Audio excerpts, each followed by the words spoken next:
In the year 260 AD, the world had only one name for power.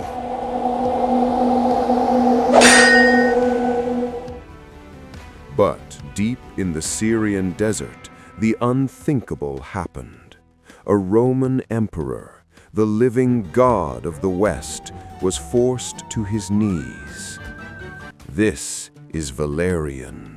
For the first and only time in 1,000 years of Roman glory, a Caesar was taken alive.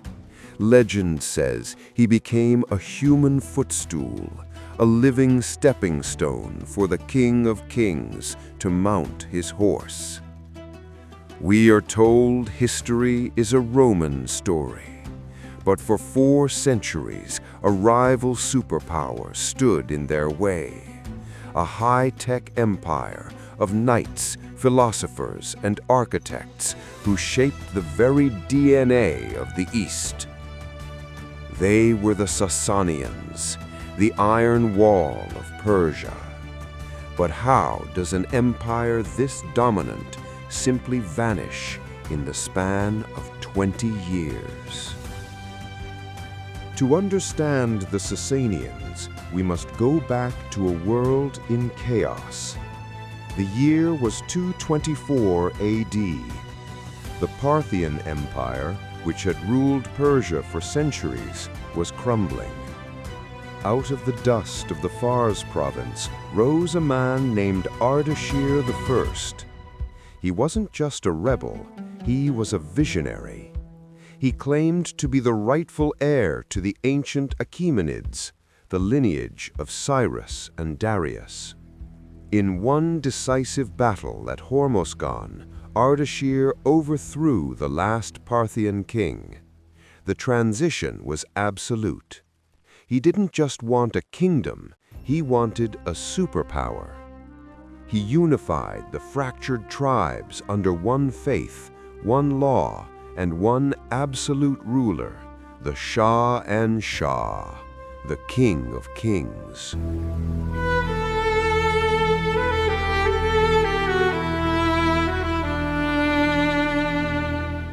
When the Roman legions first looked across the plains of Mesopotamia, they didn't see an army. They saw a forest of iron. The Romans called them Klebanari, the oven men, because inside that wall of metal, the heat was suffocating, but the protection was absolute. This was the Savaran, the elite heavy cavalry of the King of Kings. 500 years before the first European knight ever donned a suit of armor, the Persians had already perfected the art of the heavy metal shock troop. They were a masterpiece of military engineering. The rider was encased from head to toe in chainmail and plate. Their horses, specially bred Nicaean stallions, carrying nearly 90 pounds of scale armor themselves. When the Savaran charged, they didn't just fight a line of infantry, they erased it. While the Roman West was fracturing and the light of classical learning was beginning to flicker out, a different kind of fire was being lit in the East. Not a fire of war, but a fire of the mind. This is Gondishapur. In the 6th century, under the great king Khosrow Anushirvan, the immortal soul, this city became the intellectual capital of the planet.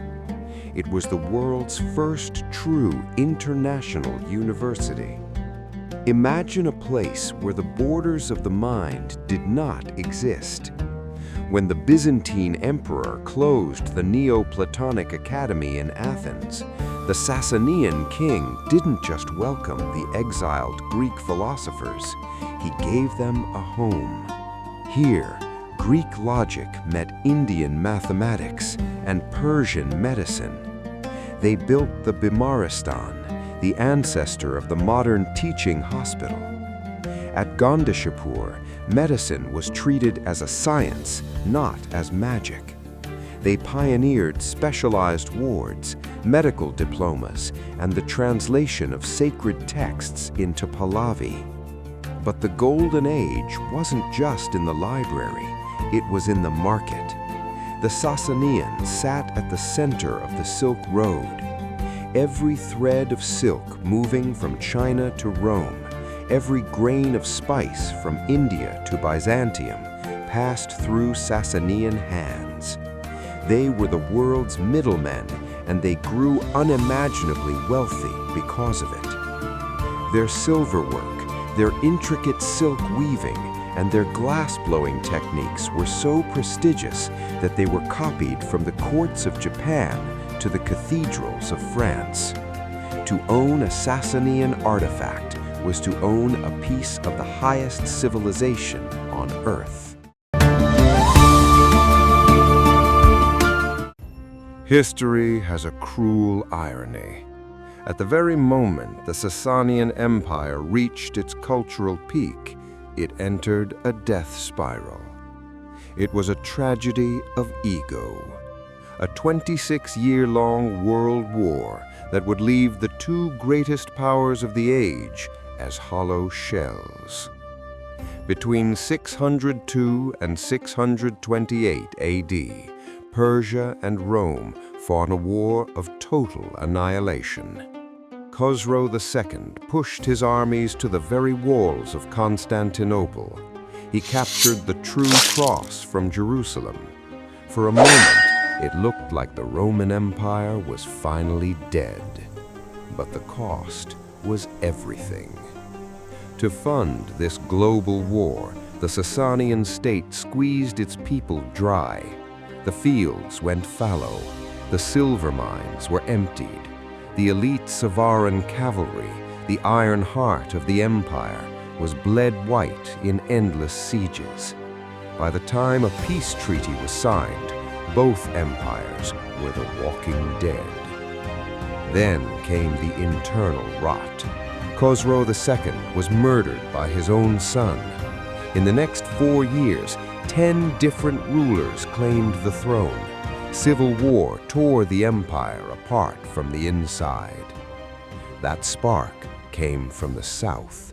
From the trackless deserts of Arabia, a new force emerged, driven by a revolutionary faith and a hunger that the exhausted superpowers could not comprehend. The end came at Al-Qadisiyah. For 4 days, the remnants of the Persian iron wall held their ground. The heavy Savaran knights were designed to fight Roman legions, not the ghost-like mobile tactics of the desert. The wind turned, a sandstorm blinded the Persians, and the Sasanian commander fell. The collapse was hauntingly fast. The last king of kings, Yezdegerd III, became a ghost in his own land.